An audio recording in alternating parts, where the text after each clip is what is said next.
Hola, ¿qué tal? Hoy nos acompaña en el plató Lola Fernández Ochoa, que todos la conoceréis porque además fue olímpica en los Juegos de Sarajevo en 1984 y porque pertenece a la saga más exitosa que ha dado España en cuanto a un deporte en particular, porque yo creo que todos escuchamos el apellido y directamente nos vamos a la nieve y nos vamos al esquí.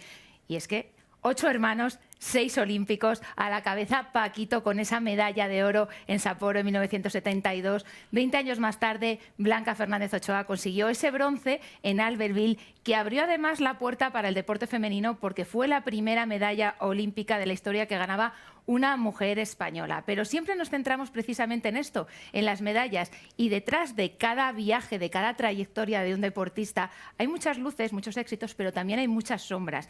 Sombras como, por ejemplo, que empiezan muy jóvenes y se les somete a mucha presión. Y muchas veces no vemos todo eso, como os decía, que detrás, que puede haber ansiedad, puede haber incluso depresiones. Y esto es lo que ha visibilizado especialmente un documental que acaba de estrenarse, que se llama El viaje, la medalla de la salud mental. Y sobre todo se centra también en un momento que yo creo que es quizá de los más críticos en la trayectoria de los deportistas, que es ese día en el que deciden retirarse. Y al día siguiente, ¿qué? ¿Qué hago con mi vida? ¿Para qué sirvo ahora en este momento?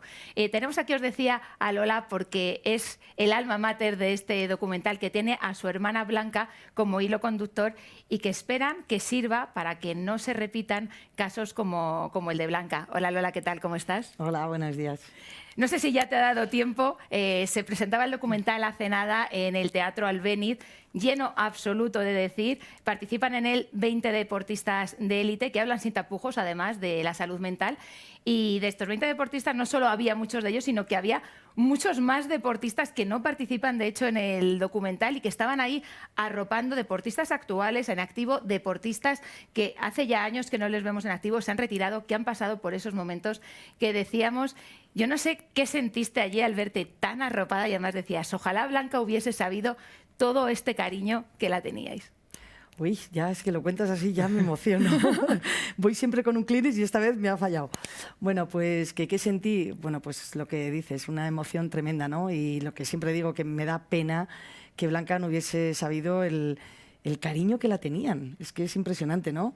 Y nosotros ahora lo estamos viendo. Ha sido montar este documental, ha sido llamar, lo que dije, ¿no? Que llamé a los 20 primeros que yo tenía contactos, pero es que todos me dijeron que sí. Y entonces, claro, detrás de esos 20 había muchos más que eran pues el plan B, ¿no? Para llamarles, y es que no pude porque todos me habían dicho que sí y me dijeron, Lola, que eran solo 15. Digo, pues ya me han dicho 20 que sí. Entonces, ha sido difícil hacer una elección. Bueno, no ha sido difícil porque han sido los 20 que nos dijeron, pero es que las primeras 20 llamadas me dijeron todos que sí. Entonces, yo lloraba, Almudena, te prometo que cada vez que colgaba el teléfono yo lloraba de decir, oh, es que me han dicho que sí, Ruth Beitia me ha dicho que sí, es que Durne Pasaban me ha dicho que sí, es que Carlos Sainz me ha dicho que sí, es que Regino, es que Pedro García Aguado, es que bueno, todos, Almudena, Cid, todos además, como tú has dicho, hablaban sin tapujos, ¿no? Es verdad que ha habido cosas que se han cortado porque ha habido cosas hasta demasiado fuertes, ¿no? Y hemos tenido que hacerlo un poquito más suave. Pero es que detrás de lo que tú dices, detrás del deporte, detrás de los éxitos, David, hay un sufrimiento tremendo, ¿no? ¿Y cómo surge la idea? Digo, porque al final, cuando escribís un libro, cuando os exponéis a un documental de este tipo, yo siempre digo que os desnudáis un poquito, ¿no? El alma, dejáis ahí ver un poquito de vuestra vida. ¿Cómo surge la idea de este documental? Bueno, la idea del documental es que antes del documental formalizamos la fundación. Hemos montado una fundación que se llama Fundación Blanca, por supuesto en honor a nuestra madrina, que es mi hermana. Y entonces, claro, la idea es eso, ayudar al deportista, ¿no? Entonces, lo primero que hicimos fue intentar hacer algo, pues eso, para que tuviese visibilidad, ¿no? Y que mejor que el tema de la salud mental en el deporte. Entonces, pues se nos ocurrió el documental, que como dije allí en el estreno, pues bueno, fuimos como muy humildes, porque primero nuestra idea era hacer pequeñas pildoritas, ¿no? Pequeños sketches, pues para ir en redes sociales hablando pues con... Y cuando fuimos al primer sponsor, ¿no? Que pensamos, que fue Renfe, al llegar allí nos dijeron, pero hacer el favor de no ser humildes, tenéis que ser ambiciosos, ¿no? Esto hay que hacer un documental, pero qué tontería, pero por supuesto lo tenéis que hacer a lo grande, ¿no? Y entonces por eso surge la idea del documental, pero porque nuestro sponsor nos dijo, no os patrocinamos pildoritas, os patrocinamos algo potente, ¿no? Este documental está producido, justo lo comentaba Lola, por la Fundación Blanca de Ayuda al Deportista, sí, también por Renfe y por Radio Televisión Española, que aprovecho además para decir que está disponible en RTV Play, todos los que lo queráis ver. Nosotros tenemos aquí el tráiler y yo creo que es el momento, sí, para verlo, y así seguro que os animáis. ¿Y tú te llamas Blancanieves? La nieve es blanca y me pusieron así.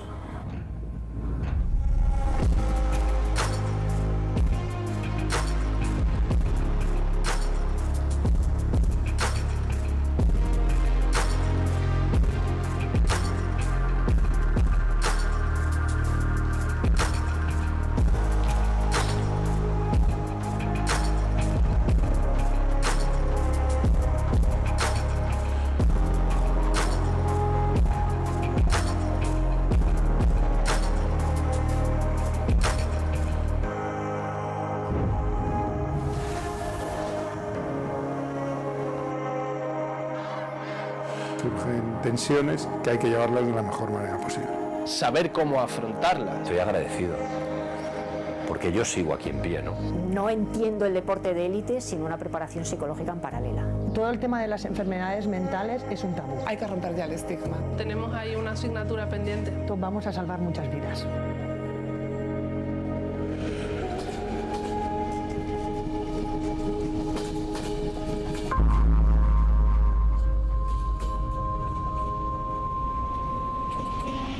Lola, ¿crees que sigue siendo un tabú el tema de la salud mental en el deporte? Bueno, en el deporte y en general.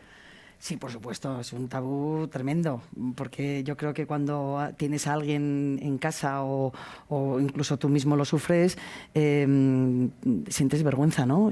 Por pensar que tienes un problema de salud mental, y lo que hay que hacer es normalizarlo y hablarlo. Yo creo que nos hemos lanzado también nosotros a hablarlo, porque creo que es la manera de que se normalice. Sí, sí. El otro día decías, nosotros al principio, cuando pasa lo de Blanca, fuimos como una tortuga, ¿no? Y tratamos de esconder un poquito la cabeza, y como decía David, en este documental os desnudáis un poquito y contáis, por ejemplo, pues desde la infancia de Blanca, que tú decías, cuando nos mandan al centro de alto rendimiento y había un día que me hacía trenzas y al día siguiente me quería tirar de los pelos, y decías, ya notabais algo diferente, que con los años habéis puesto un nombre, pero que entonces no sabíais, claro, lo que era. Claro, es verdad que muchas veces estas enfermedades surgen, quizás, bueno, yo ahora que he leído muchos libros y tengo por suerte gente alrededor que me explica, ¿no?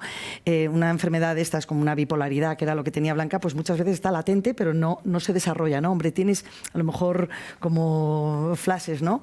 ¿Qué pasa? Hay veces que se desencadenan con algo, ¿no? En este caso, a Blanca le pasó cuando se retiró, ¿no? Ese momento que tanto hablamos ahora, ¿no? Que el momento de, venga, ¿y ahora qué? Una vez que te retiras y tal y cual, y que ya que ya no sales en la foto, ¿no? Y entonces ese momento es, ¿y ahora qué hago con mi vida? Si lo único que sé es, como decía Pedro García Aguado en el documental, que es fantástico, que yo lo único que sé hacer es defender y lanzar fuerte la pelota, ¿no? Sí.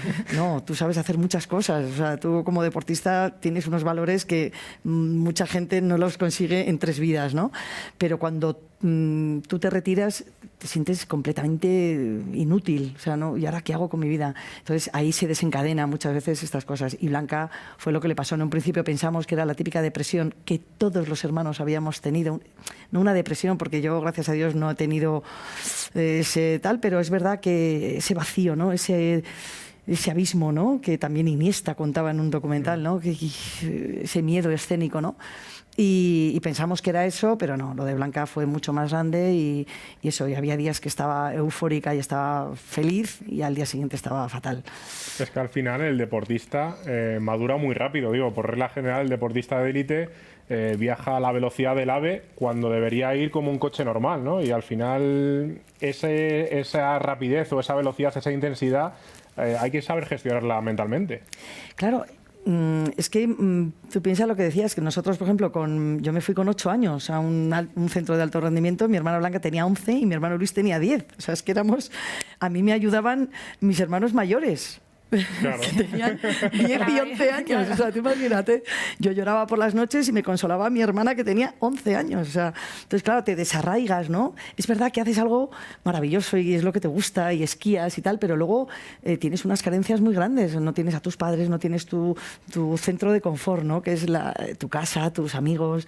Y entonces eso te forja, pero también, ojo, hay veces que es muy duro, ¿no? Y luego ya no solo eso, sino que no tienes vacaciones, no tienes amigos en casa, porque vas a otra velocidad. Entonces, sí, tienes unas experiencias maravillosas que por suerte en el documental no hay que decir que no son todo penas, porque el final del documental, yo la pregunta que les hacía a todos es, ¿volverías a ser deportista si vuelves a nacer? Y todos, vamos, 100% dijeron, por supuesto, ¿no? A pesar de lo que se sufre. Entonces es verdad que el deportista va a una velocidad tremenda y tienes que gestionar cosas que por tu edad y por tu inexperiencia pues te cuesta. Y yo creo que es fundamental que ya en el deporte haya psicólogos, pero a pie, igual que tienes un técnico, igual que tienes un fisioterapeuta o igual que tienes tal, tienes que tener un psicólogo. O sea, yo creo que eso es lo que vamos a trabajar a tope. Y en tu caso, digo, hablaba Almu de la saga, eres la pequeña. ¿Crees que el apellido, digo, naciste ya predispuesta, el apellido fue una carga también que llevar en tu mochila o al revés?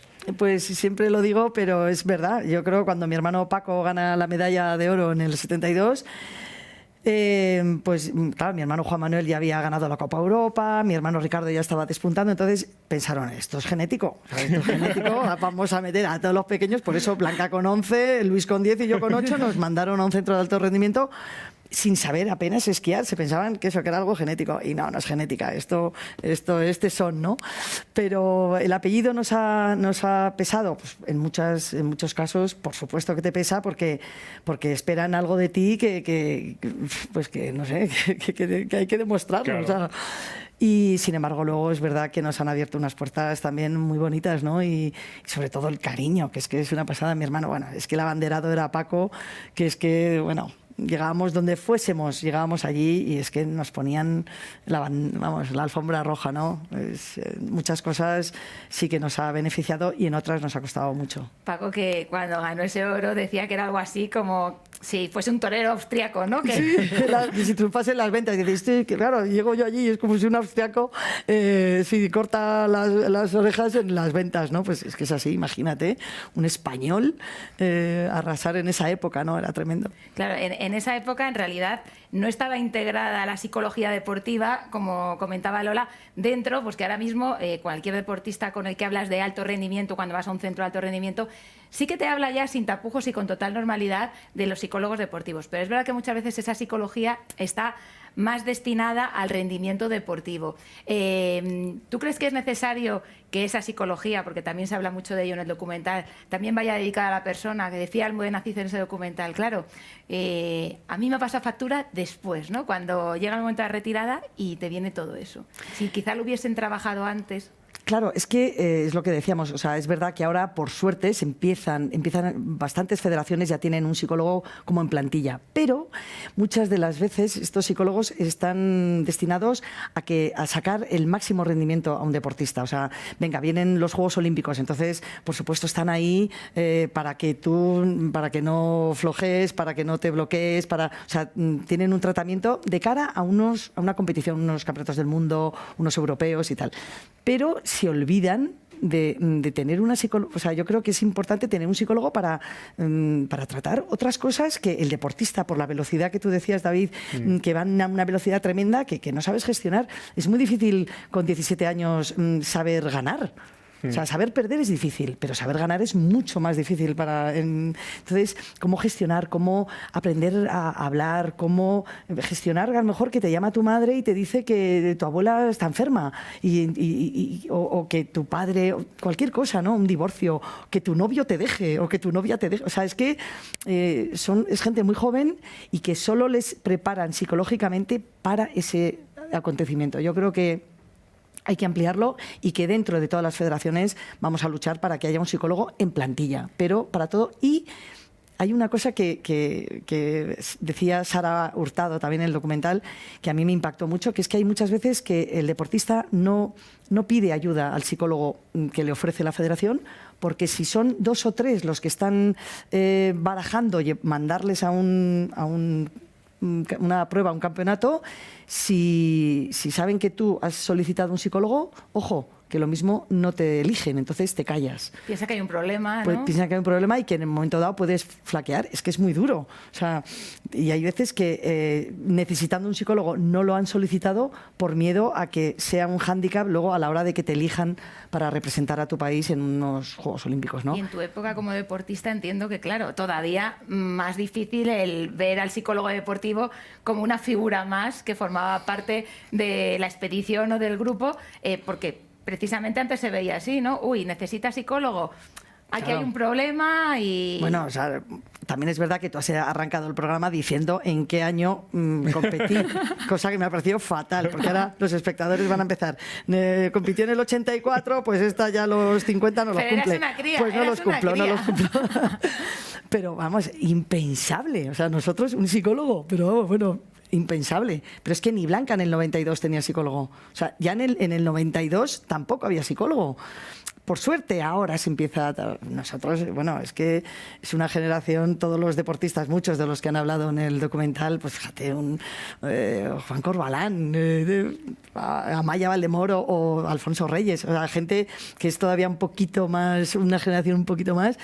Impensable tener un psicólogo. Sí, es tremendo. Por eso normalizar que referentes, ¿no? Que sobre todo, aunque esté más ligado al éxito, pero que campeones digan que utilizan esa figura, es de mucha y buena importancia, porque al final dices, joder, el número 1 utiliza un psicólogo deportivo o utiliza un psicólogo, pues el 2, el 3, el 28 también lo van a necesitar. Claro, y bueno, y nosotros el objetivo con este documental, lo que hemos pretendido es que este documental no sea para el deporte. Este documental, nuestro objetivo es que vaya a la sociedad. ¿Y cómo? Pues que tú veas que un ídolo, que Carlos Sainz ha sido tu ídolo, o no sé, o te hablo de Pedro García Aguado, o Edurne Pasaban, 14 8000, ¿no?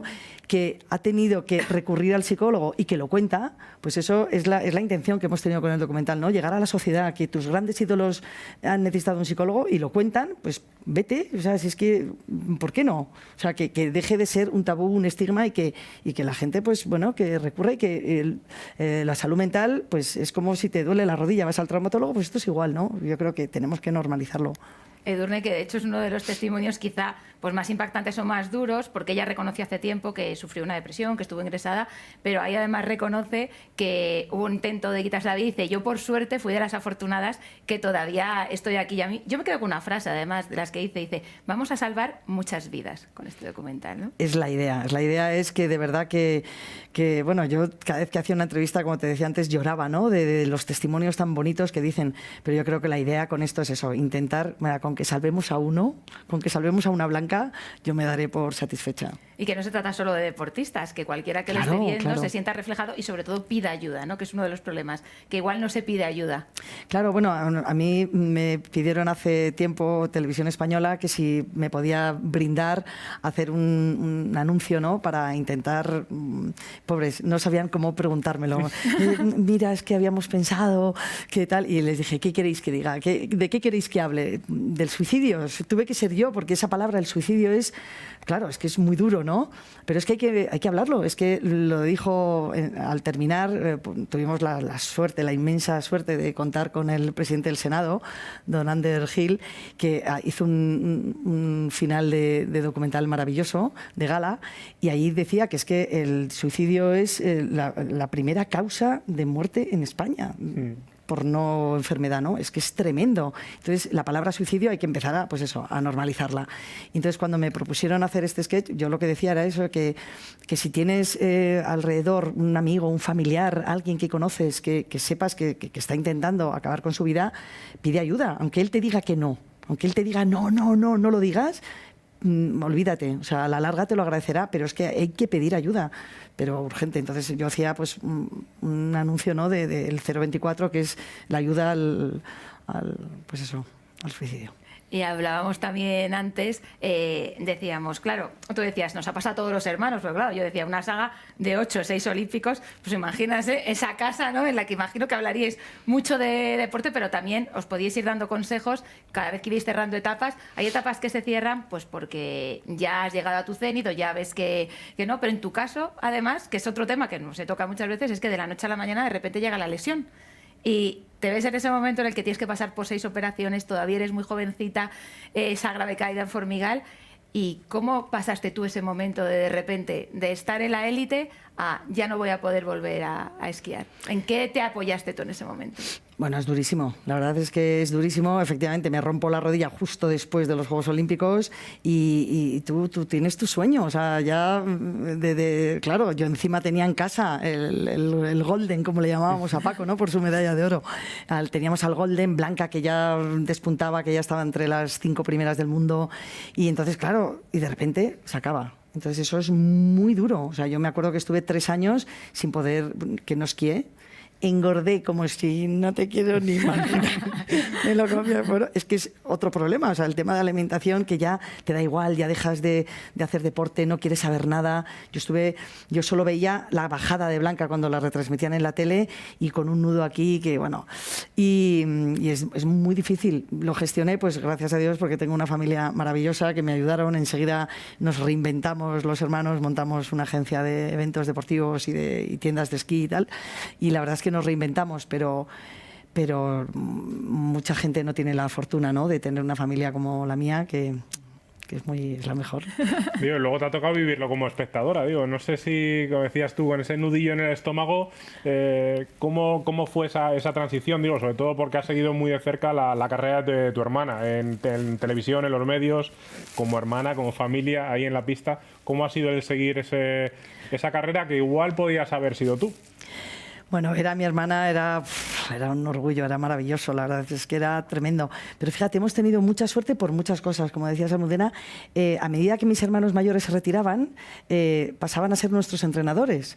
Y entonces hemos tenido la suerte de que tu entrenador, que muchas veces es la figura, es tu referente, o sea, es el que te ayuda en todo. O sea, un buen entrenador te lleva al éxito y un mediocre te arruina la carrera. Sí. Entonces nosotros teníamos la suerte de que teníamos como hermanos a nuestros entrenadores, o sea, entrenadores a nuestros hermanos, y entonces era más fácil, ¿no? Era como que todo quedaba en casa. Es verdad que te regañaban mucho más, es verdad que era mucho más, eran más exigentes con nosotros, precisamente para que el resto del equipo no pensase que éramos preferidos, y entonces si había que hacer 2 series más de abdominales, los Ochoa. Ahí, dale, que te pego.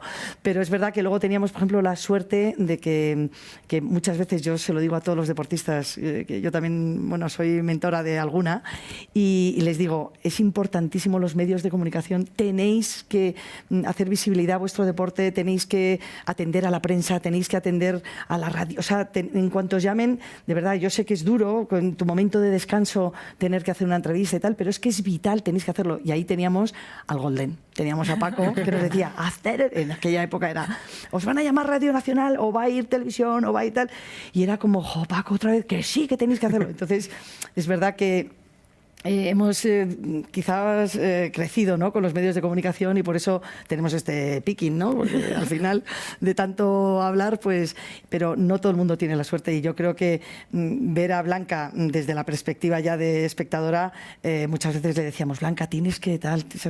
Entonces, sí. ¿Se dejaba aconsejar o no? Sí, Blanca era muy dócil. Bueno, muy dócil para unas cosas, otras no. Pero sí, como buena deportista eres disciplinada, ¿no? Y si te dicen, aquí. Y creo que no daba demasiada importancia a los éxitos como tal, a las medallas. Yo he leído por ahí, y quiero que me cuentes si es verdad, que tú tenías una caja que encontraste hace poco cuando estabas, no sé si buscando para sacar las cosas de Navidad, ¿puede ser? Joder, qué bien informada, Almudena, te lo has currado, ¿eh? Pues no, bueno, me he puesto a leer.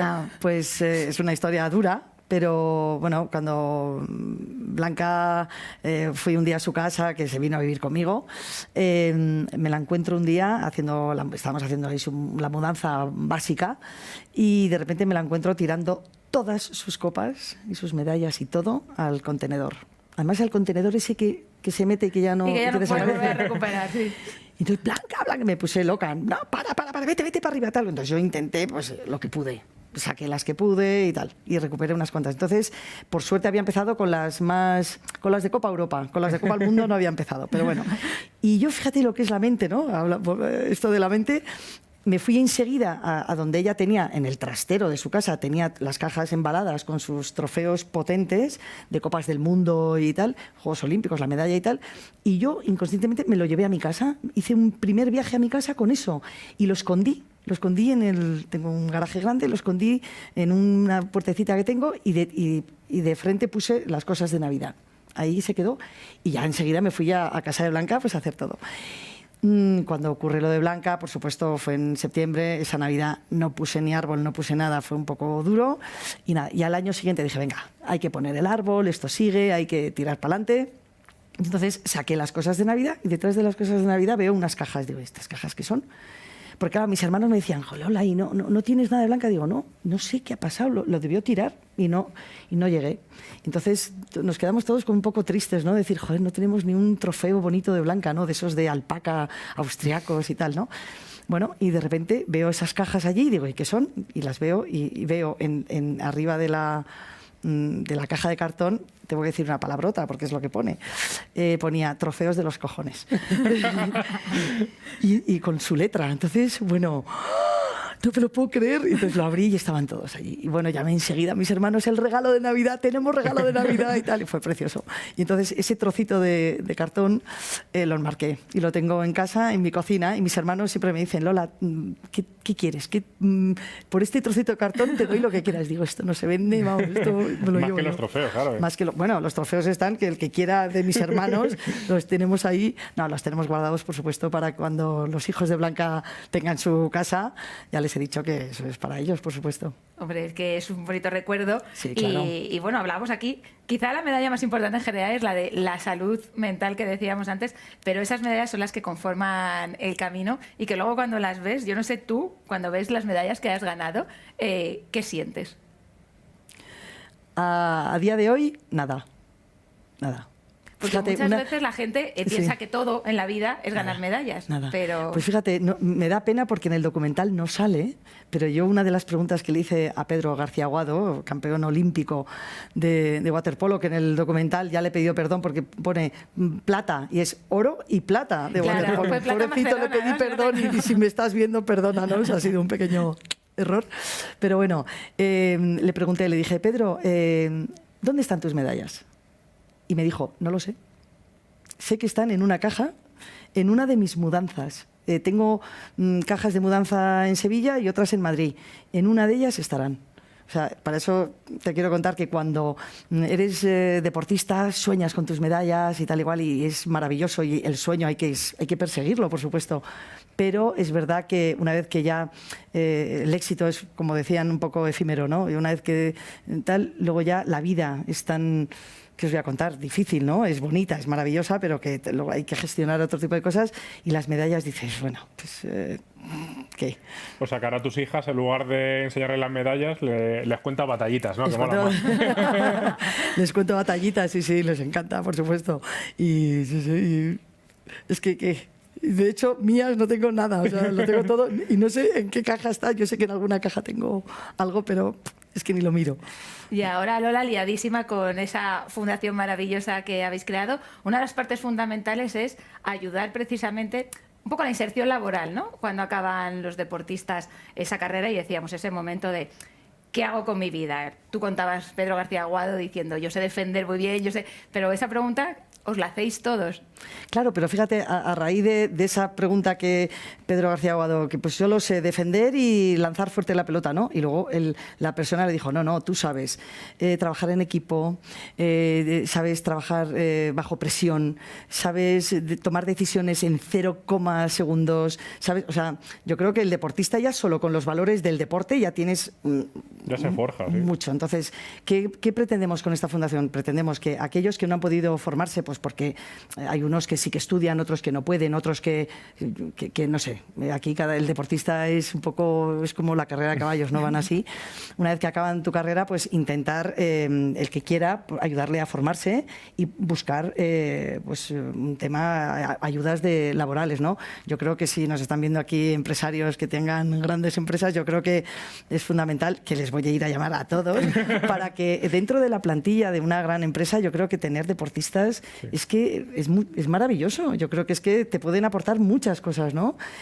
A pesar de que luego tendrán que aprender a hacer otras cosas, ¿no? Una hoja Excel, que a lo mejor no lo saben hacer, pero bueno, habrá que enseñar y habrá que formarles, ¿no? Y este es un poco el objetivo. Y también un objetivo importante, creo que es enseñar a los deportistas el tema de la salud financiera, ¿no? ¿Cuántos deportistas ganan dinero siendo muy jóvenes y lo primero que hacen es comprarse un cochazo, ¿no? O invertir en algo con un colega y que el colega tal, entonces también creemos que es importantísimo enseñarles que el tema de la salud financiera es vital, porque ganas dinero. Los que ganan, que son poquitos, hay pocos deportes donde se gana dinero, la mayoría es amateur, ¿no? Pero lo poquito que puedas conseguir tienes que intentar controlarlo, porque tu carrera es cortísima, no es como un periodista o es como un médico, ¿no? Que tienes...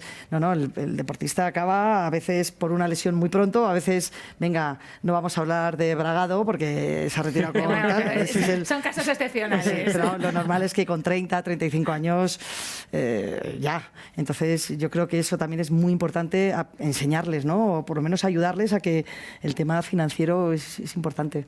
Pues yo me quedo con ese llamamiento a todos los empresarios de este país, porque desde luego, con la capacidad de convocatoria que tiene Lola, que ya lo vimos en el Teatro Albéniz, pero además ya lo ha contado, llamó a los 20 primeros que tenía en la lista y los 20 le dijeron que sí, los 20 deportistas, seguro que te pones a llamar, Lola, coges un listado de empresas y seguro que todos también te atienden, porque tú decías, pueden aportar mucho los deportistas a la empresa privada, cosas que además no se aprenden. Una hoja de Excel se aprende, pero todos esos valores que van intrínsecos no se aprenden y ellos los llevan ya de serie. Claro, y hay otra cosa que me encantaría también, que eso también voy a trabajar, y es que yo creo que el deportista, el gran deportista de élite, a los que nosotros nos estamos volcando, es que durante su carrera han sido los mejores embajadores de este país.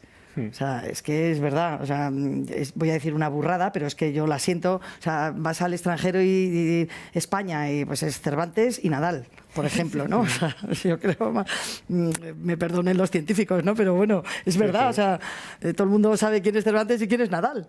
Sí, son emblemas. Son emblemas, o bueno, habrá muchos, ¿no? Pero yo creo que eso, que los grandes deportistas han sido unos grandísimos embajadores de España, y creo que una vez que acaba su carrera, las instituciones tienen que facilitarles muchas cosas. Entonces, uno de nuestros objetivos es que se reconozca al deportista de élite como alguien especial y que tenga acceso más fácil, quizás, a puestos que a lo mejor necesitan, pues, la UME, por ejemplo, ¿no? ¿Por qué no puede haber deportistas en la UME? Por supuesto, tendrán que pasar el curso, tendrán que hacerlo todo, pero sí facilitarles, ¿no?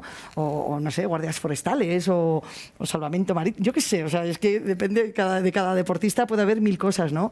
Yo creo que eso, las instituciones tienen que ver que los deportistas no solo vale para que te alegren el domingo por la tarde, ¿no? Luego tienes que recompensarles un poco, ¿no? Pues añadimos las instituciones a las empresas. Sí, bueno, voy a ser muy pesada, ya lo advierto, voy a ser muy pesada. Pues muchísimas gracias, Lola, por habernos acompañado hoy, por dar visibilidad a un tema que normalmente es verdad que los medios de comunicación muchas veces, decía al inicio, nos centramos en esas medallas, y ponía el ejemplo precisamente empezando al hablar de ese oro de Paquito y de ese bronce que abrió el camino del deporte femenino olímpico con Blanca, y ya te decía, muchas gracias, esperamos seguir desde aquí y que nos vengas otro día a contar todos los éxitos que habéis cosechado ahora y que habéis encontrado trabajo a muchos deportistas, o traer a esos deportistas y que nos cuenten esa nueva vida, y sobre todo que este documental sirva, como decíamos, para salvar muchas vidas también. Muchísimas gracias, Almudena, David. Muchas gracias por invitarme, y eso, sí, vendré. Un placer enorme. Y bueno, como cada semana, pues ahora sí damos paso a Yanela Clavo con su sección de Cuídate. Bueno, Almudena, ¿qué tal todos? La verdad que empezar con un bostezo no está bien, no estaría bien empezar la sección así, pero últimamente me lo pide el cuerpo. Y es que estoy como más cansada, yo creo que es la famosa astenia primaveral. no es una excusa, de verdad, yo creo que existe. Para hablar de este tema estamos con nuestra dietista y nutricionista Leticia Garnica. Leticia, ¿qué tal? ¿Qué tal, Yanela? ¿Existe la astenia primaveral? Porque yo lo estoy notando mucho y últimamente escucho a todo el mundo como más cansado, más apático, y esto tiene que dar respuesta a algo. Sí que existe. Realmente no se sabe cuál es la base, pero sí que en el momento en el que nos cambian la hora, vamos teniendo como si dijésemos más sol, salimos más a la calle, parece como que vamos a estar más enérgicos, pero en ese momento de cambio, al igual que cuando cambiamos la hora en invierno, sí que nuestros, como si dijéramos, ciclos circadianos se pueden ver afectados, y sí que es real que tenemos como una bajada de energía, y es que realmente hay mucha gente que dice que está más desanimado, gente que está muy cansado, que nos falta como un poco ese empujón, ¿no? Vamos como arrastrándonos por la vida, y es cierto, dices más horas de luz, parece mentira, me da energía la luz y el sol, pero no, estamos cansados.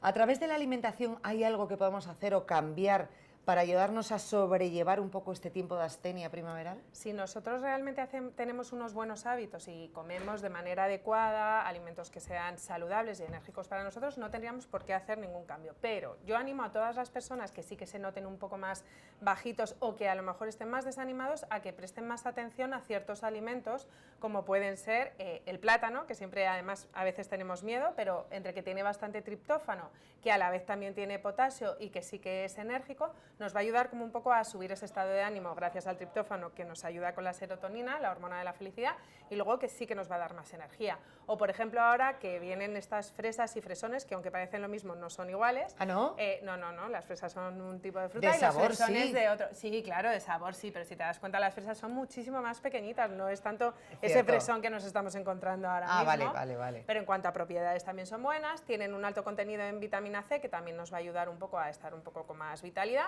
y también tienen muchos minerales, así como vitaminas del complejo B y también antioxidantes, que también ahora que nos va a dar más el sol para la piel nos viene también mucho mejor.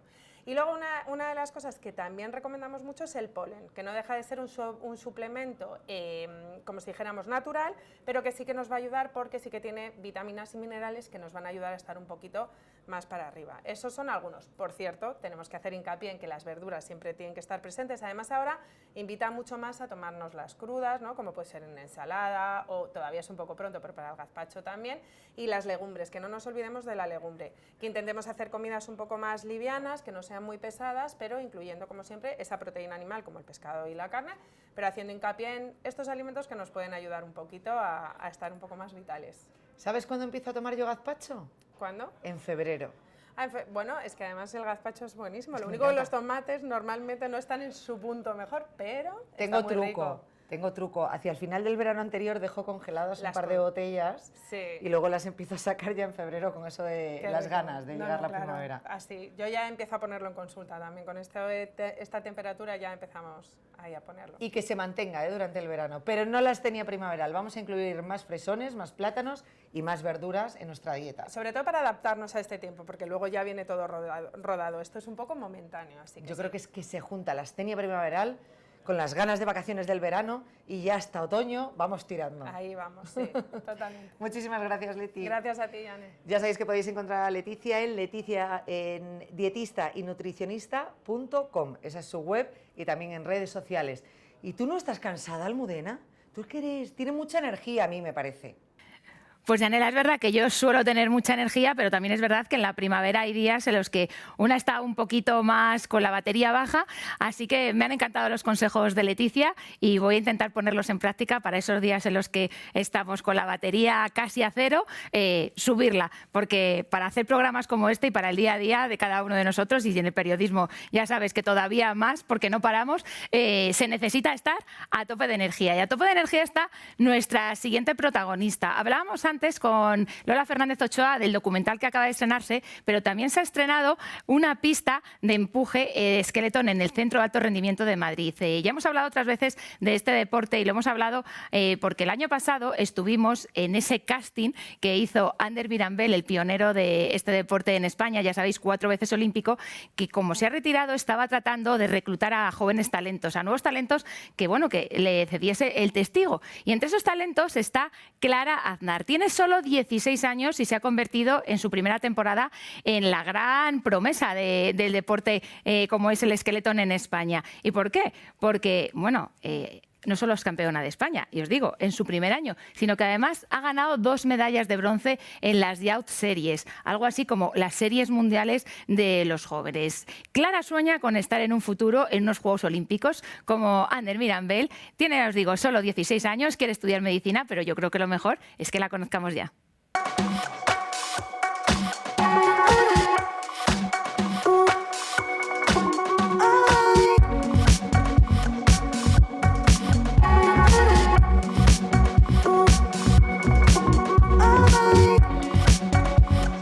Más o menos hace un año vi una publicación de Instagram de la Federación Española que buscaban pilotos porque Ander se retiraba y querían seguir con su legado y tener pilotos españoles. Entonces me pareció una buena opción. Sí, bueno, yo practicaba patinaje de velocidad y anteriormente también he practicado atletismo. Así que la verdad que los dos deportes me han ayudado mucho para lo que es el esqueleton y sobre todo pues las salidas, que al final cuenta un 30% de las bajadas. Clara fue una de las personas que más me impactó en el casting, porque venía con 15 años y los demás eran más veteranos. En el proceso de selección, de motivación o la parte de carta estuvo muy bien. Las pruebas físicas fueron una de las mejores. En la parte más mental de desarrollo de habilidades de esqueletón, pues en el puenting con los ojos cerrados destacó por su capacidad de decisión y en otras diferentes pruebas encajó muy bien en el equipo, ¿no? Por lo tanto tenía esas habilidades que creía que eran importantes para ser un buen piloto de esqueleton y encajaba perfectamente con el perfil. El único miedo que tenía era una chica de 15 años sacándola de Zaragoza para vivir durante varios meses con gente que desconoce por el mundo. Pero nos ha pasado cada una que ha tenido que volar sola a Pyeongchang, ha tenido que sobrevivir cocinando y realmente se ha adaptado y ha hecho de las dificultades una experiencia de vida. La primera vez que me tiré en el circuito, la verdad que empezábamos desde la curva 9, así que igual llegamos hasta los 60 o 70 kilómetros por hora, que luego ya no ha tenido nada que ver conforme la temporada, que he llegado pues, a más de 120. Pero bueno, la primera la verdad que fue un desastre, me choqué con todo.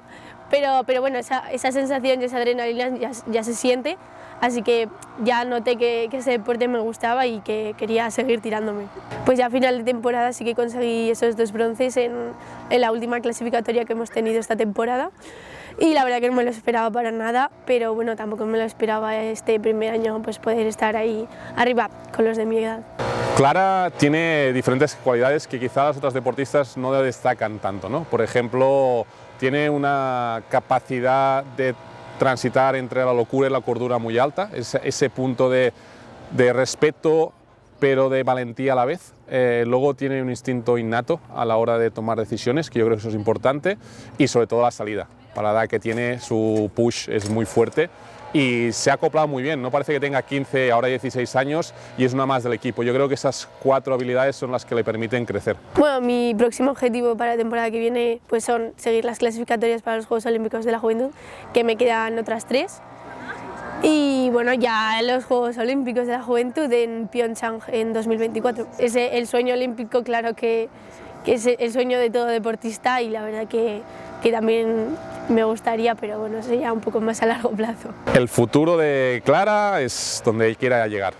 Es muy difícil acotar, creo que tiene mucho potencial, pero también hemos visto durante esta temporada con los deportistas que la vida te puede cambiar en un segundo, por lo tanto no quiero mojarme en un detalle o no, lo más cercano es clasificarse para los Youth, luchar por la zona alta, luchar por estar ahí arriba como ha demostrado hasta ahora y más allá dependerá la cantidad de bajadas, dependerá pues, de cómo entre a estudiar medicina, dependerá de muchísimas cosas que yo creo que son tan o igual de importantes que el esqueleto. Me gusta decir es un camaleón, ¿no? El título que le he puesto, o el animal con los que represento al equipo es el camaleón, porque son, la mayoría de ellos, o casi todos, son deportistas que se adaptan. Y con esa capacidad camaleónica hace que el equipo pueda crecer. Seguir con su legado, la verdad que nos hace mucha ilusión y poder que nos enseñe todo lo que sabe, pues la verdad que es una gozada.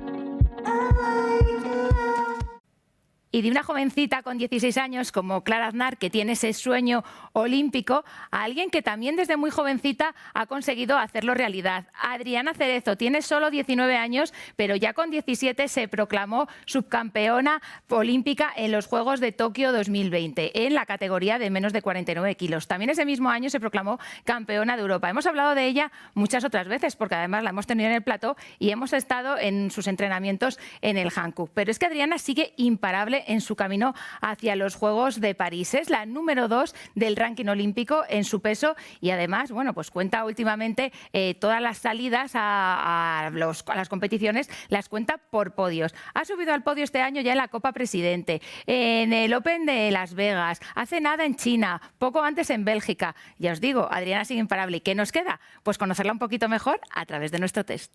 Yo, taekwondista, educación física y peor, yo creo que lengua y literatura y demás. Sí, filosofía primero de bachillerato, que no se entere nadie, que no creo que lo vayan a ver. Entera me la saqué confiando. Que no se enteren. Yo creo que lo sigo manteniendo, bicho, viejoven, de todo. No sé, yo creo que, imagino alguna vez que me perdería o me iría por algún sitio, me subiría a algún sitio que no debía, seguro, subirme a algún sitio en el que no debía. No he sido muy de pósters, porque mi padre se encarga del tema de decoración y demás, a mi madre le encanta y no me dejaban machacar mucho las paredes, así que pocos. De cañas ninguno, una Coca-Cola, pues no sé, me encantaría poder, pues, puestos a elegir Michael Jordan o algún grande así del deporte. Siempre llevo en la maleta las cintas del pelo para entrenar. Pues uno de ellos son las cintas del pelo, aunque las voy cambiando, pero porque si no ya se me quedan muy viejas, pero siempre tengo que competir con la que digo que es de la suerte. El de Rafa Nadal. Me gusta mucho Prison Break. Sí, yo creo, bueno, sí. Pues si supiese cantar, Operación Triunfo, que me gustó mucho. Película, no sé, de dibujos animados me gustan muchas. Soy un poco friki de eso. Bueno, en general, Disney y Marvel. El otro día al volver de un viaje en unas prácticas que llegué de la universidad que dije, madre mía, ¿dónde me he metido? Los huevos revueltos se me dan muy bien. Creo que tengo una sandía, una cereza y una manita así o algo así, no estoy segura. Tengo uno en el cuello, los aros olímpicos con Tokio 2020. Agua. Madrid. Yo creo que a perder a la gente que tengo cerca, ¿no? Los pilares que todos tenemos, que siempre damos por hecho que están ahí, pues pensar que en algún momento no pueden estar me da un poco de reparo. Confiar un poco más siempre, cuando las cosas van bien y cuando no van tan bien, mantener un poco ese nivel de confianza un pelín más alto. Pues están un poco repartidas, debajo de la cama la gran mayoría, en una caja roja en casa de madre por otro lado, pero todas por ahí escondidas. Invertir más dinero en deporte, mucho más. Todo es poco. Muchas gracias a todos una semana más por habernos acompañado. Os esperamos el próximo miércoles, ya sabéis, 12 de la mañana en marca.com, en nuestro canal de YouTube, con más mujeres que marcan la diferencia.